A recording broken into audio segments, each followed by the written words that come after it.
Comentario bíblico de Matthew Henry. Resumen de la obra completa. Segunda de Pedro. Esta epístola está claramente conectada con la anterior de Pedro. Habiendo expresado las bendiciones a que Dios llama a los cristianos, exhorta a quienes han recibido estos dones preciosos a proponerse mejorar en gracia y virtud. Les insta a esto por la maldad de los falsos maestros. Les advierte contra los impostores y los burladores, reprobando sus falsas afirmaciones, capítulo 3, versículos 1 al 7, y mostrando por qué se retarda el gran día de la venida de Cristo, con la descripción de sus espantosas circunstancias y consecuencias, dando exhortaciones apropiadas a la diligencia y la santidad. Capítulo 1. Versículos 1 al 11. Exhortaciones a agregar a la fe el ejercicio de diversas virtudes. Versículos 12 al 15. El apóstol espera su inminente deceso. Versículos 16 al 21. Y confirma la verdad del Evangelio relacionándolo con la manifestación de Cristo para el juicio. Versículos 1 al 11. La fe une verdaderamente a Cristo con el creyente débil y con el fuerte y purifica realmente el corazón de uno y del otro. Todo creyente sincero es justificado a ojos de Dios por su fe. La fe obra santidad y produce efectos en el alma que ninguna otra gracia puede producir. En Cristo habita toda la plenitud y el perdón, la paz, la gracia y el conocimiento, y los nuevos principios son así dados por medio del Espíritu Santo. Las promesas para quienes son partícipes de la naturaleza divina nos harán inquirir si son realmente renovadas en el espíritu de nuestra mente. Volvamos todas estas promesas en oraciones por la gracia transformadora y purificadora del Espíritu Santo. El creyente debe agregar conocimiento a su virtud, incrementar la familiaridad con toda la verdad y la voluntad de Dios. Debemos agregar templanza al conocimiento, moderación por las cosas mundanas, y a la templanza debemos agregar paciencia o alegre sometimiento a la voluntad de Dios. La tribulación produce paciencia por la cual soportamos todas las calamidades y las cruces en silencio y sumisión. A la paciencia debemos agregar piedad, esto incluye los santos afectos y disposiciones hallados en el verdadero adorador de Dios, con tierno afecto por todos sus semejantes cristianos que son hijos del mismo Padre, siervos del mismo amo, miembros de la misma familia, viajeros al mismo país, herederos del mismo legado. Por lo tanto, los cristianos deben laborar para alcanzar la seguridad de su vocación y elección, creyendo y haciendo el bien, y esforzarse en ello cuidadosamente, es un argumento firme de la gracia y misericordia de Dios, que los sostiene para que no caigan completamente. Los que son diligentes en la obra de la religión, tendrán una entrada triunfal en el reino eterno donde reina Cristo y ellos reinarán con Él para siempre jamás, y es en la práctica de toda buena obra donde debemos esperar entrar al cielo. Versículos 12 al 15. Debemos ser fundados en la creencia de la verdad, para que no seamos llevados por cualquier viento de doctrina y especialmente en la verdad que necesitamos saber en nuestro día lo que corresponde a nuestra paz, y que se opone a nuestro tiempo.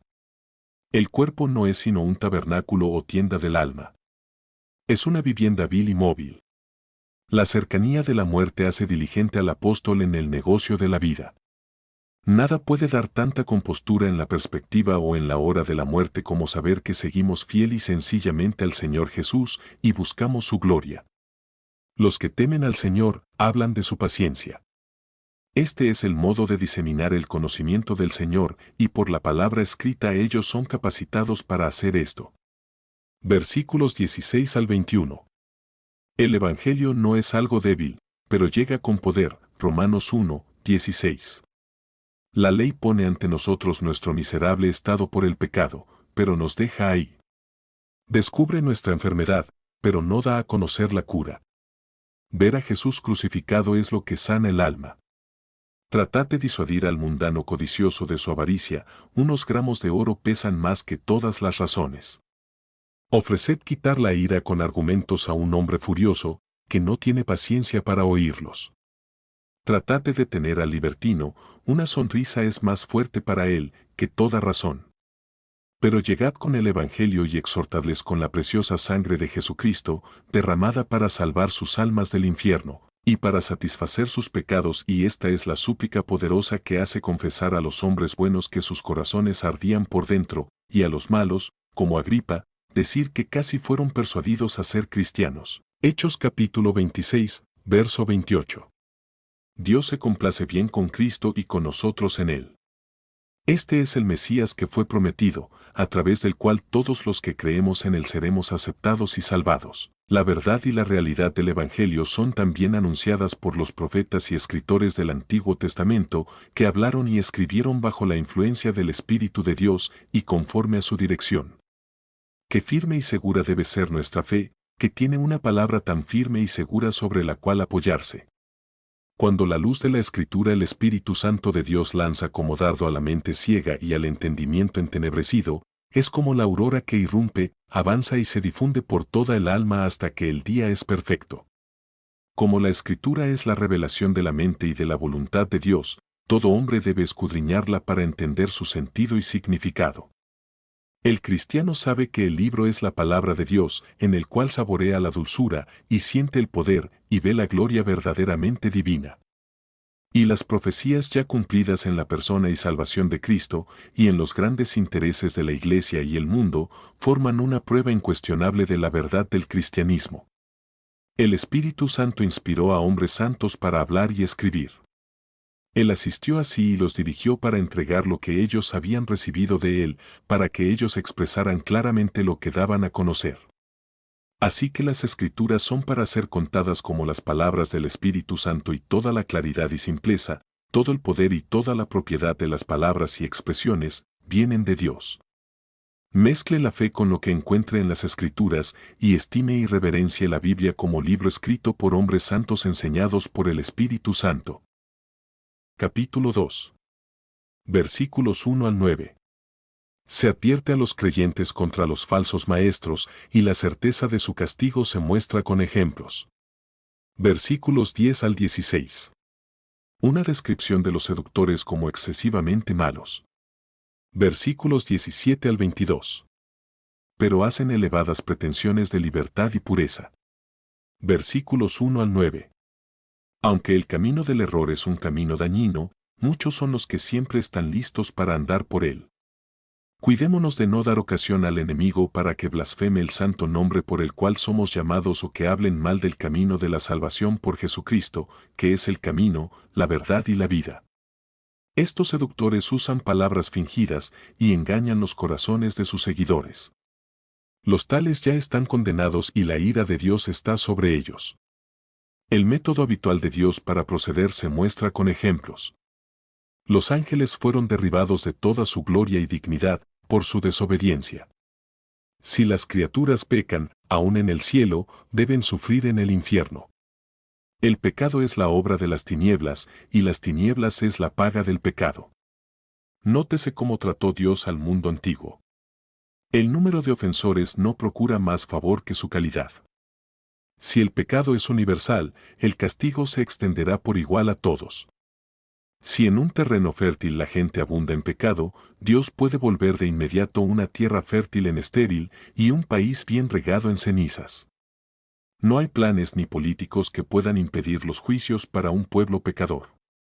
El que evita que el agua y el fuego dañen a su pueblo, Isaías capítulo 43, verso 2, puede destruir también a sus enemigos, ellos nunca están a salvo. Cuando envía destrucción al impío, Dios manda liberación para el justo. En malas compañías no podemos obtener sino culpa o tristeza. Que los pecados de los demás sean tribulación para nosotros. Pero es posible que los hijos del Señor vivan entre los más profanos, pero retengan su integridad. Hay más poder en la gracia de Cristo y su morada en ellos que en las tentaciones de Satanás o que en el ejemplo del malo, con todos sus terrores o seducciones. En nuestras intenciones e inclinaciones a cometer pecado podemos encontrarnos con raros impedimentos, si los notamos. Cuando pretendemos hacer el mal, Dios envía muchos estorbos para detenernos, como diciendo, cuidado con lo que hacéis. Su sabiduría y poder lograrán con toda seguridad los propósitos de su amor y los compromisos de su verdad, aunque los impíos suelen escapar del sufrimiento aquí, es porque son conservados para el día del juicio, cuando serán castigados con el diablo y sus ángeles. Versículos 10 al 16. Los seductores impuros y sus seguidores incondicionales se entregan a sus propósitos carnales. Rehúsan llevar cautivo cada pensamiento a la obediencia a Cristo, actúan contra los preceptos justos de Dios. Andan en pos de la carne, van por rumbos pecaminosos y alcanzan los mayores grados de impureza y maldad. Además, desprecian a los que Dios ha puesto en autoridad sobre ellos y a quienes requiere que honren. Las cosas temporales externas y buenas son la paga que los pecadores esperan y se prometen a sí mismos. Nadie tiene más razón para temblar que los que son osados para entregarse a sus lujurias pecaminosas, por presumir de la gracia y la misericordia divina. Ha habido muchos y hay, que hablan a la ligera de las restricciones de la ley de Dios y no se consideran obligados a obedecerla. Que los cristianos se aparten de los tales. Versículos 17 al 22. La palabra de verdad es el agua de vida que refresca las almas que la reciben, pero los engañadores diseminan y promueven el error, y quedan vacíos porque no hay verdad en ellos. Como las nubes impiden el paso de la luz del sol, así estos oscurecen el consejo con palabras en que no hay verdad. Viendo que tales hombres aumentan las tinieblas en este mundo, es muy justo que la neblina de las tinieblas sea su porción en el venidero. En medio de su hablar de libertad, estos hombres son los esclavos más viles, sus propias lujurias ganan la victoria absoluta sobre ellos y en realidad están esclavizados. Cuando los hombres están enredados, los vencen con facilidad, por tanto, los cristianos deben mantenerse cerca de la palabra de Dios y velar contra todos los que procuren confundirlos. El estado de apostasía es peor que el estado de ignorancia. Dar un mal informe sobre el buen camino de Dios y una falsa acusación contra el camino de la verdad debe exponer a la condenación más pesada. Qué temible es el estado aquí descrito. Pero, aunque tal caso sea deplorable, no está totalmente desprovisto de esperanza. El leproso puede ser limpiado y hasta el muerto puede ser resucitado. ¿Te causa pesar tu desvío? Cree en el Señor Jesús y serás salvo. Capítulo 3. Versículos 1 al 4. Aquí la intención es recordar la venida final de Cristo a juzgar. Versículos 5 al 10. Aparecerá inesperadamente cuando el estado presente de la naturaleza sea devastado por el fuego. Versículos 11 al 18. Se infiere de esto la necesidad de la santidad y la constancia en la fe. Versículos 1 al 4. Las mentes purificadas tienen que ser estimuladas para que los creyentes se mantengan activos y vivos en la obra de la santidad. Habrá burladores en los postreros tiempos, bajo el Evangelio, hombres que toman a la ligera el pecado y se burlan de la salvación por Jesucristo. Un artículo muy importante de nuestra fe se refiere a lo que solo tiene una promesa para descansar en ella, pero los burladores la atacarán hasta que nuestro Señor venga. Ellos no creen que Él vendrá. Porque no ven cambios, no tienen temor de Dios. Salmo capítulo 55, verso 19. Imaginan que lo que Él nunca ha hecho, no puede ser hecho o nunca lo hará. Versículos 5 al 10. Si estos burladores hubieran considerado la espantosa venganza con que Dios borró a todo un mundo de impíos de una sola vez, seguramente no se burlarían de su amenaza de un juicio igualmente terrible. Se declara por la misma palabra que los cielos y la tierra que ahora son serán destruidos por el fuego. Esto ocurrirá con tanta certeza como la verdad y el poder de Dios pueden hacerlo. Aquí se enseña y afirma a los cristianos en la verdad de la venida del Señor. Aunque, según cuentan los hombres, hay una gran diferencia entre un día y 1000 años, según la cuenta de Dios no hay diferencia. Todas las cosas, pasadas, presentes y futuras, están siempre delante de Él. La tardanza de 1000 años no puede ser tanto para Él como para nosotros es postergar algo por un día o por una hora. Si los hombres no tienen conocimiento ni fe en el Dios eterno, se inclinan a pensar que Él es como ellos. Qué difícil es formarse la idea de la eternidad. Lo que los hombres cuentan como tardanza, es paciencia, y es a favor de nosotros, es para dar más tiempo a su pueblo para que avance en conocimiento y piedad, y en el ejercicio de la fe y la paciencia, para que abunde en buenas obras, haciendo y sufriendo aquello para lo que son llamados, para que puedan dar gloria a Dios. Por tanto, pongan en sus corazones que ciertamente serán llamados a dar cuenta de todas las cosas hechas en el cuerpo, sean buenas o malas. Que el andar humilde y diligente ante Dios y el juicio frecuente de vosotros mismos muestren vuestra firme fe en el juicio futuro, aunque muchos vivan como si absolutamente nunca tuvieran que rendir cuentas. El día llegará cuando los hombres estén seguros y no tengan la esperanza del día del Señor. Los majestuosos palacios y todas las cosas deseables que buscan los hombres mundanos y en las cuales ponen su felicidad, serán quemadas. Todas las clases de criaturas que Dios ha hecho y todas las obras de los hombres deben pasar por el fuego, que será fuego consumidor para todo lo que el pecado haya traído al mundo, aunque será fuego purificador para las obras de la mano de Dios. ¿Qué será de nosotros si ponemos nuestros afectos en esta tierra y la hacemos nuestra porción, aunque vemos que todas estas cosas serán quemadas? Por tanto, asegurémonos de la felicidad más allá de este mundo visible. Versículos 11 al 18. Sobre la base de la doctrina de la segunda venida de Cristo se nos exhorta a la pureza y la piedad. Este es el efecto del verdadero conocimiento. Se requiere una santidad muy exacta y universal, que no se apoye en ninguna baja medida o grado.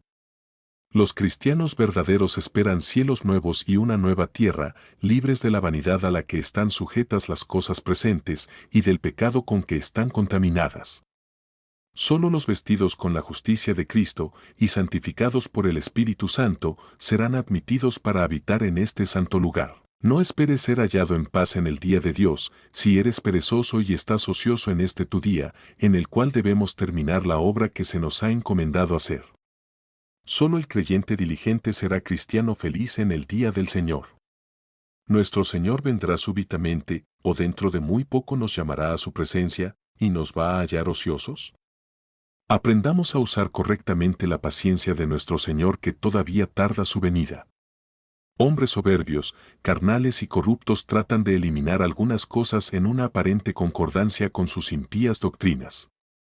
Pero hay razón por la cual las epístolas de San Pablo o alguna otra parte de las Escrituras deban ser dejadas de lado, porque los hombres, dejados a su propio criterio, pervierten toda dádiva de Dios. Entonces, procuremos tener preparadas nuestra mente para recibir cosas difíciles de entender. Pongamos en práctica las cosas que son más fáciles de entender. Pero debe haber negación de sí, sospecha de nosotros mismos y sumisión a la autoridad de Cristo Jesús antes que podamos recibir de todo corazón todas las verdades del Evangelio. Por tanto, estamos en gran peligro de rechazar la verdad. El creyente debe desconocer y aborrecer todas las opiniones y los pensamientos de hombres que no concuerden con la ley de Dios ni sean garantizados por ella. Los que son descarriados por el error, caen de su propia constancia. Para evitar ser descarriados, debemos tratar de crecer en toda gracia, en fe, en virtud y en conocimiento. Esforzaos por conocer más clara y plenamente a Cristo, conocerle para ser más como Él y amarle más. Este es el conocimiento de Cristo tras el cual iba el apóstol Pablo, deseando obtenerlo, y los que saborean este efecto del conocimiento del Señor y Salvador Jesucristo, darán gracias, luego de recibir tal gracia, y le alabarán y se unirán para darle la gloria ahora, con la plena seguridad de hacer lo mismo en el más allá, para siempre. Comentario bíblico de Matthew Henry. Resumen de la obra completa. Segunda de Pedro.